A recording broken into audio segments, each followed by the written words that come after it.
Hi everyone, and this video is actually not what's going on in the workshop, but we're touching on a subject which is a lot of Mark II and 2.5 owners are becoming subject to, and that is cat theft.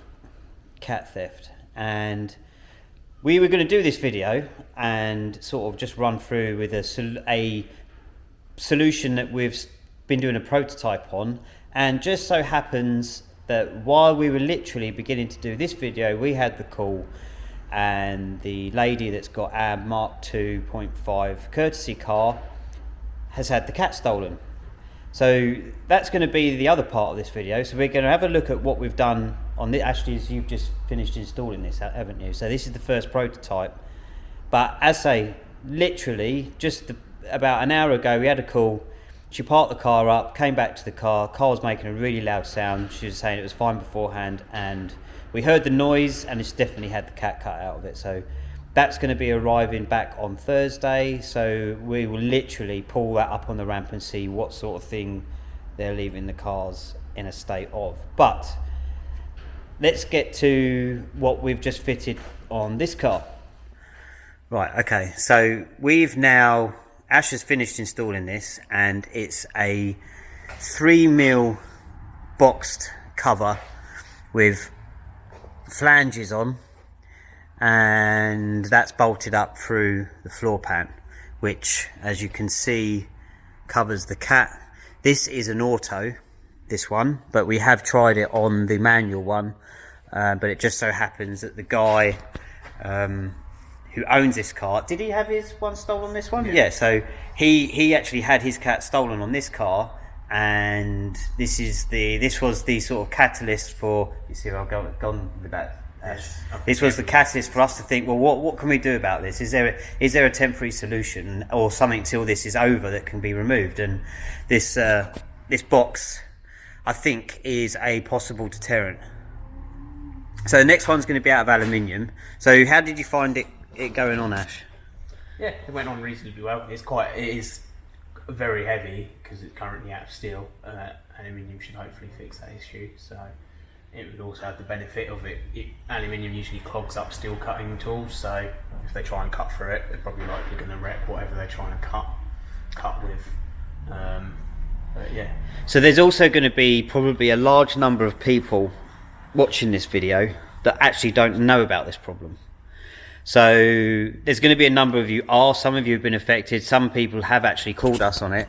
And so can we just run through basically what the problem is?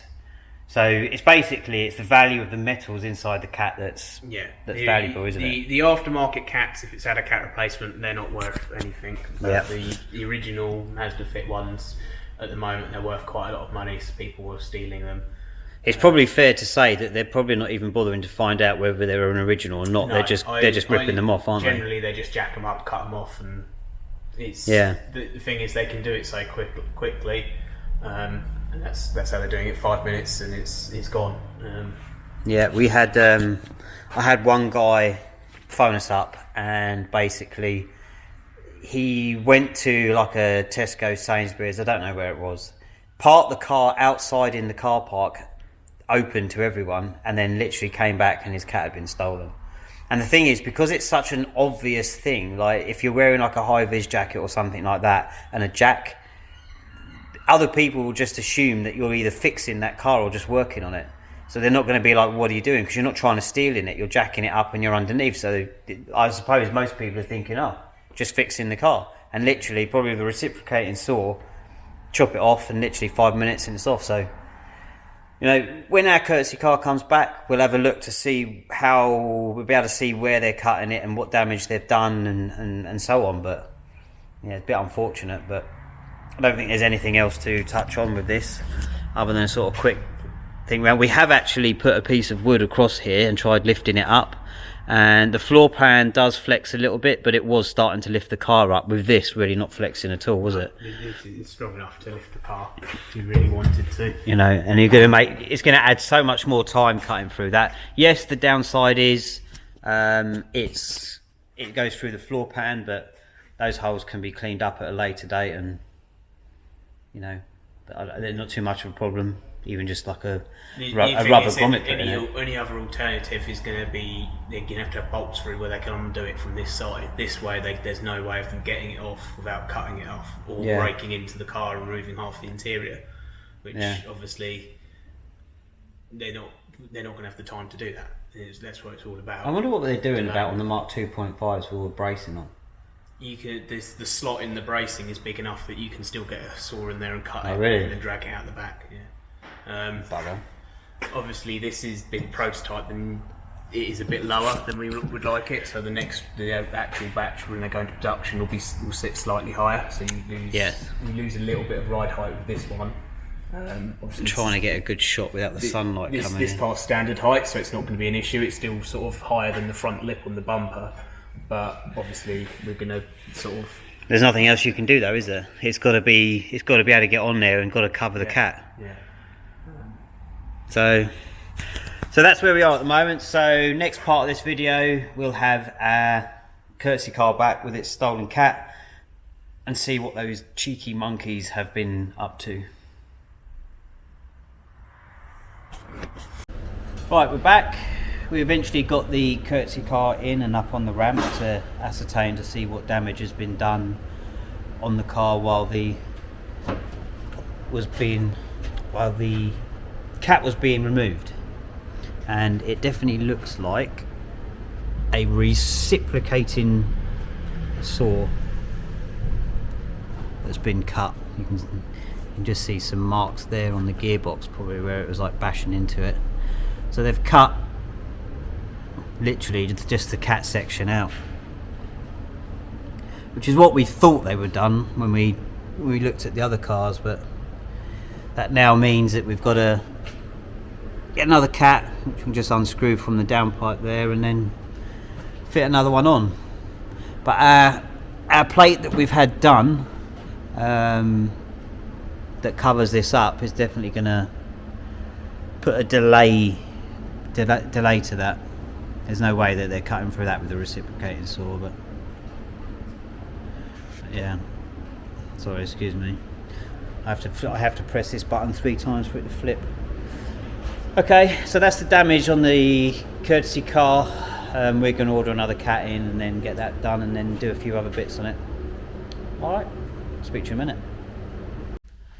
Good morning everyone, and today's video is... I didn't really think about this intro actually. No, well we've already done videos, haven't we? We've done videos on this, but we're not sure where...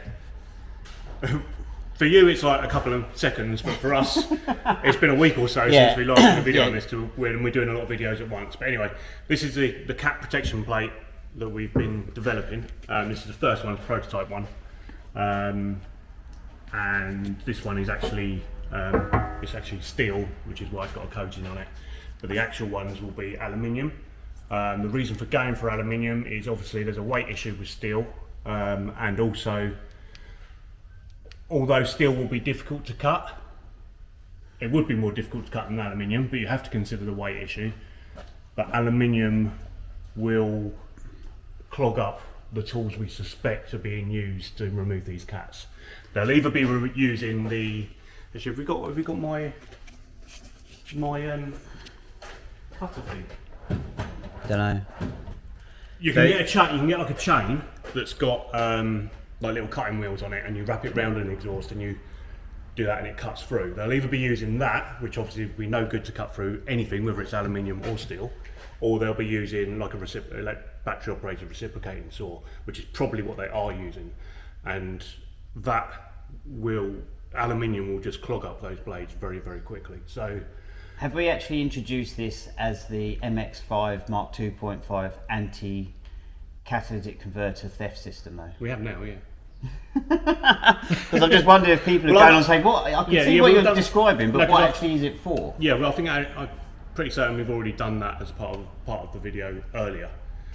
Sorry if this is all a bit muddled. Yeah, just bear with us, because obviously we are doing a lot of videos all at once, and there's a lot of time between each part of each video. But I think Ashley's already covered this. I think he's already spoken about how it's fitted. Have we spoken about the courtesy car? Well, yeah, you I think did we something. did, Yeah, didn't we? because Yeah. whilst we were fitting this prototype, and this isn't made up at all, our courtesy car was in London at that time with a customer, and it got literally stolen. while the guys were out here fitting this prototype, I got a phone call from that customer who thought the exhaust had gone on the courtesy car, and what actually happened was she'd gone to the shops, she's in there 10 minutes, jacked the car up, and the cat's gone. So They must have been waiting, like watching in that car park, waiting for it, because Yeah. it wasn't an opportunity. It happened too quickly, so Yeah. they must have just been sitting there. Yeah. And I think that's possibly the story of like when people are going to like car parks and stuff. That is what's happening. They're Yeah, they do literally it quick. sitting It's there gotta at be the done entrance parked, wait for an MX-5 to come in that's maybe fits the correct year. As soon as that customer's gone out the car, then they pounce. Yeah, I mean, the reality is, if someone wants to get that cat off and they really want to get that cat off, they're gonna get it off. But this is all about making your car more difficult. So in the hope that they'll jack your car up, see that, and think, "Oh, sod that, we'll just get the next one," and that's all we can do at the end of the day. So this one, this got fitted. The car's been off the paint, had some other bits done. Chris has done an undersill, and you can see it. As this was a prototype, it does sit a little bit lower than the existing floor rails. The production one will be 8mm higher up on the car than this one, so therefore 8mm further away from the ground. And there's a few other changes we've done just to make it fit that little bit better. Yeah. You know, we've put this out on social media. Some people have made some comments. A lot of them were along the lines of, well, they'll just cut the exhaust either end and pull it out. The reality is you can't do that. It's not. This has got an aftermarket exhaust on it, and this customer actually had their one stolen, which is why they've asked us to fit this on there, and they've ended up having a whole aftermarket system made. But the actual car has a box here, so even if you were to cut it past the box, which would be here, and if you were to cut here, which you can't do anyway because the downpipe's got a heat shield. You're not around going to get it off. You're not going to have the space to get that out. It's So- going to be basically this system is designed as a delay. So the idea of it is, if you are going to be a unlucky recipient of these cheeky, that's it. I believe them now because I called them cheeky monkeys, didn't I? Yeah. That's it. It's basically, hopefully they're going to jack out and go, and that's it.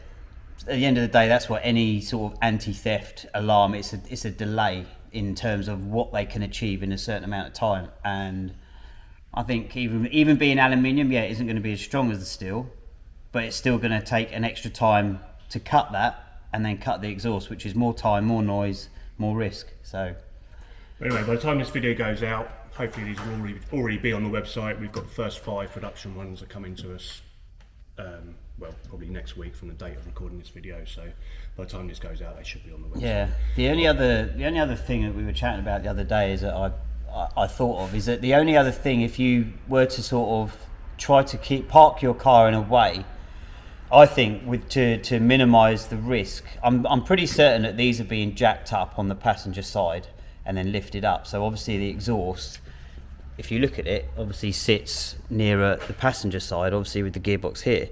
If you're leaving your car parked outside, try and park it so the passenger side is butted up to a curb. Because if it is, it means they've got to go in through the driver's side, which means they've got to get the car up even higher, and it's harder to get the exhaust off. So You've also got a power plant frame in the way there as well. yeah, so even just like if your car's out on the road, just try and park the passenger side to the curb, because I think even that could be the point of like them either driving past the car and going, maybe can't get to that one because it's parked like that. You never know. Anything is worth doing. Yeah, not saying I'm right, but it is definitely going to be harder to remove it from the driver's side than the passenger side.